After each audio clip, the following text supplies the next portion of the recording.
तो आप पर्सनली मत लीजिएगा, लेकिन ये औरत कार्ड आधार कार्ड नहीं है कि कहीं भी लगा दो। कभी कभी जिंदा रहना भी एक्ट ऑफ करेज होता है। आज का सुपरस्टार कल का भिखारी बना देंगे, कल का भिखारी परसों का वायरल स्टार बना देंगे। पैसा वसूल होगा, पॉपकॉर्न पकेगा, आप नहीं पकेंगे। बहुत मजा आया। नमस्कार, मैं रश्मि खिड़ीकर, नवभारत में आप सभी का स्वागत। फिलहाल हर तरफ एक मूवी की चर्चा चालू है, सजनी शिंदे का वायरल वीडियो। इसका जो ट्रेलर है वो ही वायरल हो गया, मूवी के नाम की तरह ट्रेलर भी वायरल हो गया है। लोगों को काफ़ी पसंद आ रहा है और लोगों की उत्सुकता जो है वो है। इसके लिए आज हमारे साथ इस मूवी की स्टार कास्ट है, multi talented and beautiful Radhika Madan और निमृत कौर आज हमारे साथ है। आपका नवभारत में बहुत स्वागत है। धन्यवाद धन्यवाद। अभी मूवी की बात करें तो ट्रेलर देखने के बाद मर्डर मिस्ट्री, सस्पेंस, थ्रिलर, मतलब लोगों को काफ़ी ये पसंद आ चुका है। तो ये मूवी के बारे में और आपके कैरेक्टर के बारे में क्या बताएंगे? जी मेरा कैरेक्टर सजनी शिंदे का है जो गायब हुई है। सजनी एक फ़िज़िक्स टीचर है, काफ़ी पैशनेट टीचर है, वेरी स्वीट, थोड़ी सी नटखट भी है, आइडियल बेटी है, आइडियल फियांसे है।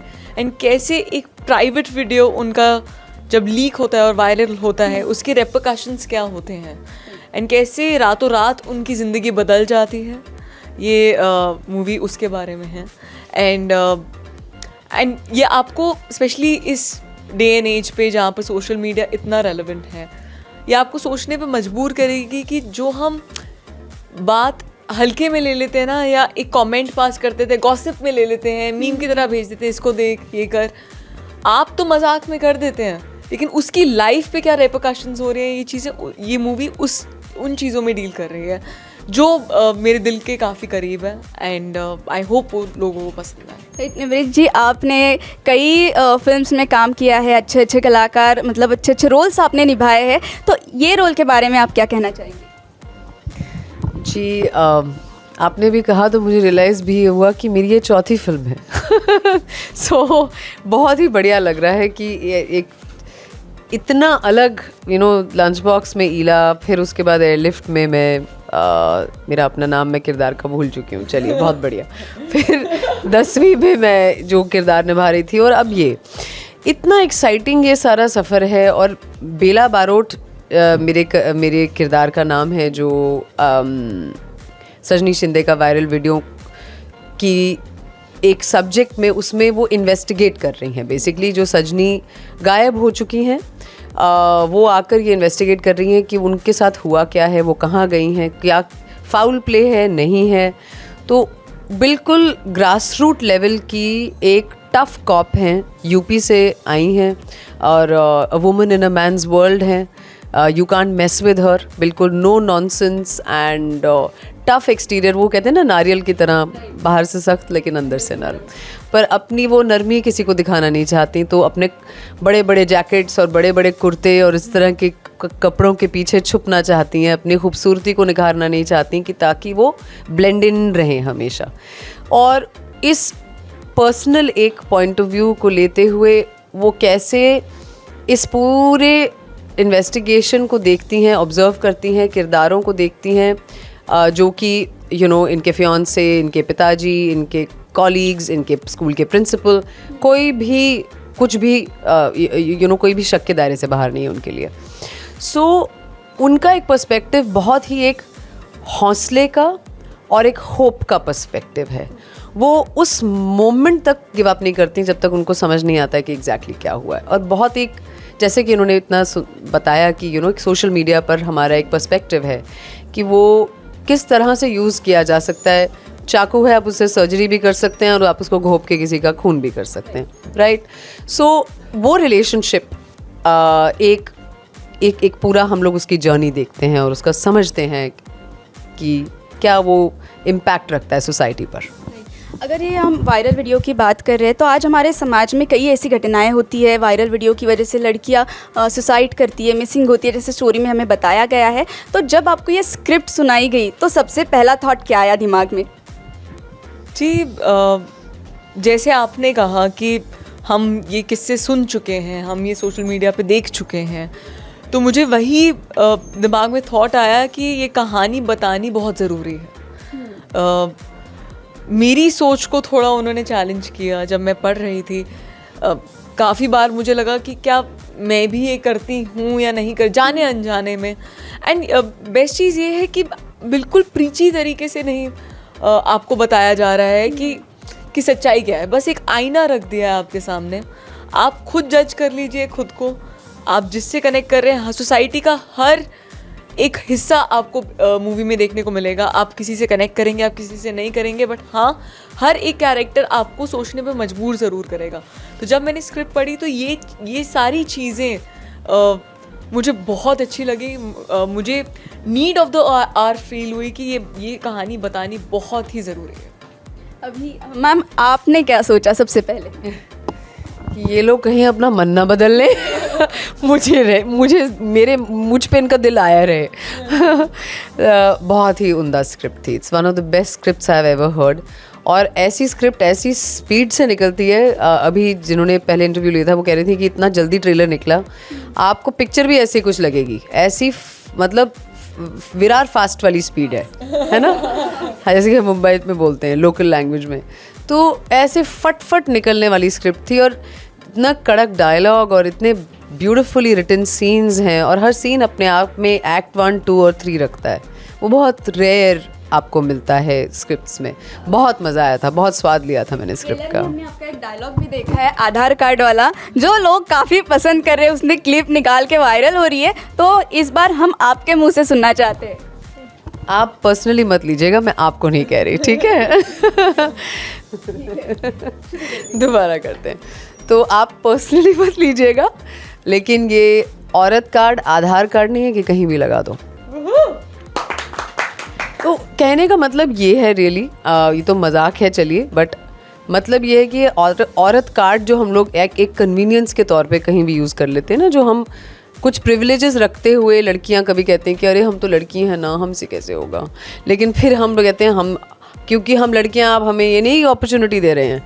तो आप डिसाइड कर लीजिए आप किस तरफ रहना चाहते हैं, या तो यहाँ या तो वहाँ, है ना। सो वो एक प्यारा सा एक थोड़ा सटल सा मजाक है, लेकिन जिसको समझना है वो समझे और नहीं समझना है ना समझे। और ये फिल्म करते वक्त बड़ा ही मज़ा आया होगा शूटिंग के वक्त। हमारे मराठी कलाकार भी इसमें काफ़ी है। सो आपने मराठी सीखी, कैसा एक्सपीरियंस रहा उनके साथ आपका?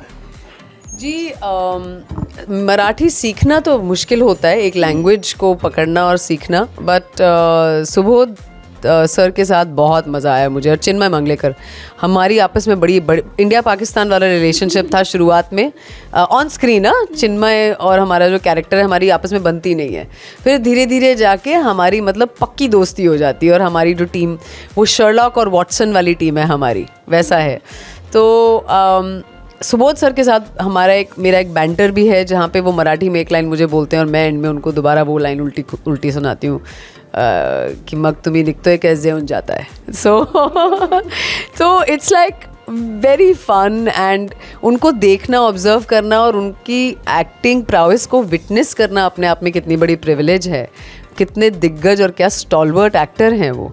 सो मैं मतलब ऐसे मौके तो गोल्डन मौके होते हैं, आपके माइलस्टोन्स होते हैं करियर में। बहुत मज़ा आया। पुणे का मस्तानी मिल्कशेक पिलाया उन्होंने। पुणे का मस्तानी मिल्कशेक तो मतलब बात ही नहीं। उसके अलावा उन्होंने ना एक स्टेज पे वो बाल गंधर्व, आई थिंक जो बाल यस, तो वहाँ पे उन्होंने खुद भी कितना परफॉर्म किया है एज अ थिएटर आर्टिस्ट। तो वो वहाँ पे खड़े होकर एक मोनोलॉग देते हैं और मेरा किरदार जो है वहाँ पे आके बिल्कुल खुश नहीं है और मैं शक्लें बना रही हूँ, मैं परेशान हो रही हूँ कि टाइम वेस्ट कर रहे हैं, मेरे को इन्वेस्टिगेशन करनी है, ये क्या कर रहे हैं।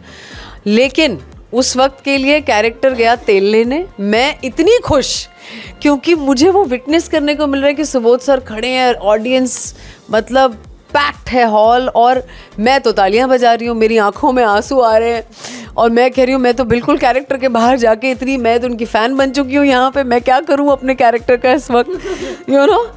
बहुत मज़ा आया, बट क्या मैजिकल था वो एक्सपीरियंस वहाँ पर ना। कई बार रियल लाइफ और रियल लाइफ इतनी करीब आ जाती है कि आपको खुद समझ नहीं आता कहाँ है। राधिका जी, मैं आपके पास आना चाहूँगी। हमने आपकी सीरियल देखी, आप घरों घरों में पहुँची थी इशिका के रूप में, वहाँ से ईशानी वहाँ से यहाँ तक का सफ़र कैसा रहा, कैसा लग रहा है? बहुत अच्छा लग रहा है। आई थिंक इतने साल हो गए हैं अब मैं सोच रही हूँ तो, बट बस तब भी यही लगता था और अब भी यही लगता है कि बस अलग अलग लाइफ जीती रहूँ मैं, अलग अलग किरदार निभाती रहूँ और सच्चाई ढूंढती वो रहूँ। किरदार घरों घरों में मतलब पहुंच गया था, इतना प्यार लोगों का उस पर। और उसके बाद अभी शिद्दत आई, शिद्दत में आपका एक अलग रूप देखने को मिला, वहाँ एक था संस्कारी बहू का रूप था, अलग अलग लोगों को काफ़ी ये पसंद आने लगा। और अभी आप सजनी का जो रोल कर रहे हैं, एक अभी नवरात्रि शुरू है और आप इस मूवी की दोनों जान है, स्त्री शक्ति है, तो हमारे स्त्रियों को आप क्या कहना चाहेंगे कि अभी आप जो मुद्दा है सोशल मीडिया का, आजकल लड़कियां डिप्रेशन में चली जाती है या कोई चीज़ स्टार्ट करे उसमें उनको नहीं सक्सेस आए तो वो छोड़ देती है, ऐसे लड़कियों को क्या कहना चाहिए? आई थिंक सिर्फ लड़कियों तक ही सीमित नहीं है, लड़कों को भी काफ़ी ये सब फेस करना पड़ता है, सोशल मीडिया ट्रोलिंग से लेके सब कुछ। बट मैं यही कहना चाहूँगी कि मैं यही बोलना चाहूँगी कि कभी कभी जिंदा रहना भी एक्ट ऑफ करेज होता है। क्या बात है। एंड हमारे और कभी कभी भी ना शर्म नहीं करनी चाहिए हेल्प मांगने से। हमें लगता है कि हम छोटे हो जाएंगे जब हम मदद मांगते हैं, हम बोलेंगे कि अरे हमारी ईगो है, हम लड़के हैं, हमें एक इमेज बनी हुई है, नहीं मांग सकते। प्लीज़ प्लीज़ अपने ऊपर एहसान करिए और मदद मांग लीजिए, क्योंकि आप जब हाथ आगे बढ़ाएंगे या मांगेंगे तो आप देखेंगे बहुत सारे हाथ हैं जो आपको पकड़ने के लिए खड़े हुए हैं। तो अपने आप को अकेला मत महसूस करिए, मदद मांगिए एंड बस आगे बढ़ते रहिए। हेमरेट जी, आपका कैरेक्टर ही अपने आप में एक प्रेरणा है, औरतों के लिए क्या कहेंगे? जी मैं बस यही कहूँगी कि कैरेक्टर के पॉइंट ऑफ व्यू से ही कहूँगी कि सोशल मीडिया और लोगों का सोचना जो एक trial by society, trial by media, trial by judgments, opinions, ये जो एक दौर है जिसमें हम आजकल हैं, इसको ज़्यादा सीरियसली ना लें। और भी बहुत कुछ है ज़िंदगी में, सोशल मीडिया के अलावा, लाइक्स के अलावा, कमेंट्स के अलावा, लोगों के उस वक्त के उबाल के अलावा, वो ये सब उबाल होता है, इसमें कोई दम नहीं है, कोई ज़ोर नहीं है, कुछ परमानेंस नहीं है। एवरीथिंग इज़ ऑलवेज चेंजिंग, ये चीज़ हमेशा याद रखें एट अ ह्यूमन लेवल। और सोशल मीडिया इतनी फ्रिवलेस और आई गई चीज़ है, आज का सुपरस्टार कल का भिखारी बना देंगे, कल का भिखारी परसों का वायरल स्टार बना देंगे। ये मजाक है, इसको मजाक के तौर पे लें, इसका मज़ा लें, एंजॉय करें, लेकिन सीरियसली कभी भी ना लें। ना वैलिडेशन ना कैंसलेशन, दोनों चीज़ें। That's all. और अभी आपकी फिल्म आ रही है और मुझे तो वायरल वीडियो में था क्या ये जानने की बहुत उत्सुकता है और लोगों को भी है, आप उनको क्या कहेंगे अपने अंदाज में? अरे जी मैं ये कहूँगी कि 27 अक्टूबर को थिएटर्स में जाइए, अपने परिवारों के साथ, दोस्तों के साथ, चाहने वालों के साथ, पॉपकॉर्न खाइए और मज़े लीजिए और पता कीजिए कि सजनी शिंदे का वायरल वीडियो वायरल क्यों हुआ, उसके बाद क्या हुआ, और फिर हमें बताइए। जी यही कहना चाहूँगी कि काफ़ी हम अभी काफ़ी सीरियस मुद्दों पे बात कर रहे हैं, पर काफ़ी एंटरटेनिंग फिल्म है।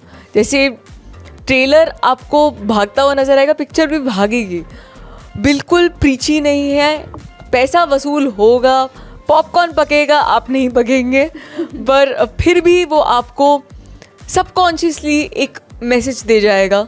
शायद जब आप घर पे वापस जा रहे होंगे, खाना खा रहे होंगे, तो आपको बस सोचने पे एक थॉट आएगी जो आपको ऐसे इंट्रोस्पेक्ट करवाएगी कि क्या मैं भी ये कभी ना कभी करा है मैंने या नहीं करा है, या जो भी, वो आपकी इंटरप्रिटेशन पर है, पर हम कोई भी जजमेंट आपके ऊपर फोर्स नहीं करेंगे।